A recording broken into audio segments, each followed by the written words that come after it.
आज आपको एक शिकायत करना चाहता हूं, करूं? नहीं। आपके खिलाफ है शिकायत, करूं? नहीं। बुरा तो नहीं मानोगे ना? लेकिन मेरी शिकायत जरा देखिए। देखिए, मैं यहां 2 बार आया हूं लोकसभा के चुनाव में। जब मैं प्रधानमंत्री बनना था और मैं आपसे वोट मांगने आया था, मैं जहां देख सकता हूं मुझे लोग ही लोग दिखते हैं, बाकी कुछ दिखता ही नहीं है। Oh my God! इलेक्शन कराना आता है, लेकिन रोजगार देने के लिए, सरकारी नौकरी देने के लिए सिलेक्शन करना नहीं आता। उत्तर प्रदेश में काम नगद और सैलरी 6 महीने से उधार। दिवाली से सैलरी वाला संकट होली आ जाने तक चालू है। बल्कि यहां से शुरू होता है सरकारी कर्मचारियों को परेशान करने वाली सरकारी व्यवस्था का असली खेला। चुनाव नहीं रद्द होता, हो जाए तो फौरन चुनाव की तारीख घोषित हो जाएगी। लेकिन अलग अलग राज्यों में नौजवानों की भर्ती परीक्षाएं फौरन रद्द करके उन्हें दोबारा कब कराएंगे, तारीख नहीं आएगी। एक बेटा एक बेटी वर्षों तक मेहनत करके एक नौकरी की परीक्षा में बैठे, इम्तिहान पास करें, नियुक्ति पत्र का इंतजार करते रहें और एक दिन 4 लाइन की सरकारी चिट्ठी आ जाए कि भर्ती प्रक्रिया रद्द की जाती है। उत्तर प्रदेश मैं हैरान हूं। आपने देखा होगा अच्छे अच्छे लोगों के चेहरे पर से चमक चली गई। कि जिस राजनीतिक पार्टी से पूछूंगी वो बोलेगा सामने वाला भी तो कर रहा है, लेकिन ये वो खेल है जो सब खेल रहे हैं।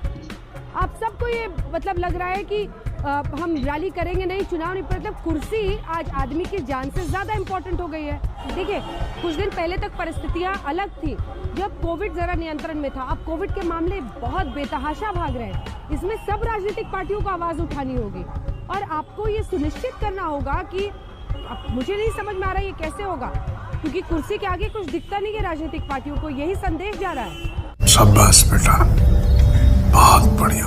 रेमडेसिविर इंजेक्शन जो इलाज में काम आ रहा है, उसकी कमी है उत्तर प्रदेश में। ऑक्सीजन की कमी है उत्तर प्रदेश में। ऐसे में क्या इन चुनावों को टाला नहीं जा सकता? 3 महीने हम और इंतजार नहीं कर सकते हैं। जिंदा रहेंगे तभी तो सरकारें रहेंगी ना, तभी तो आप राज कर पाएंगे ना। और मैं एक कदम और आगे बढ़ती हूँ। उत्तर प्रदेश के बाद पश्चिम बंगाल में क्या वहां पर चुनावों को पोस्टपोन नहीं कर दिया जाना चाहिए? आज इसी पर हुंकार। बड़ा इंटरेस्टिंग सवाल पूछा है उन्होंने। ऐसा तो सोचने का सवाल ही नहीं उठता था। सबको बोल रहे हैं मास्क पहनो, ये करो वो करो, मगर बीजेपी और तृणमूल के जितने रैलीज होते हैं, लाखों की संख्या में लोग आते हैं, कितने लोग मास्क पहनते हैं? आप लोग तो अपने लिए अलग कानून बनाते हैं और आम पब्लिक के लिए अलग कानून। कब तक चलेगा? संजू जी बताइए मुझे। वह क्या सीन है?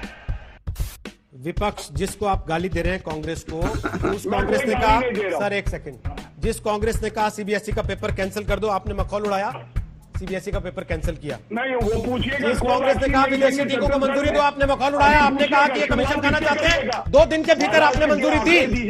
अगर नहीं देते तब लोग समझते कि शायद आपके पास कोई रणनीति है। लेकिन ये नूरा कुश्ती मत किया कीजिए टीवी पर बैठकर, ये केवल दिखावे की कुश्ती है आप लोगों की। करते आप सब लोग वही हैं, बोलते हैं एक दूसरे को, करते वही सब है। आप केवल एक दूसरे को बोलते हैं बैठ के, करते वही सब है।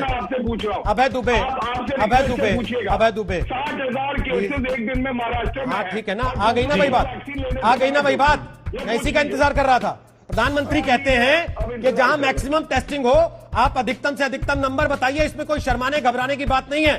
लेकिन बीजेपी के प्रवक्ता टीवी पर बैठकर कहते हैं 60,000 केस हैं, देखो इनसे तो संभला नहीं।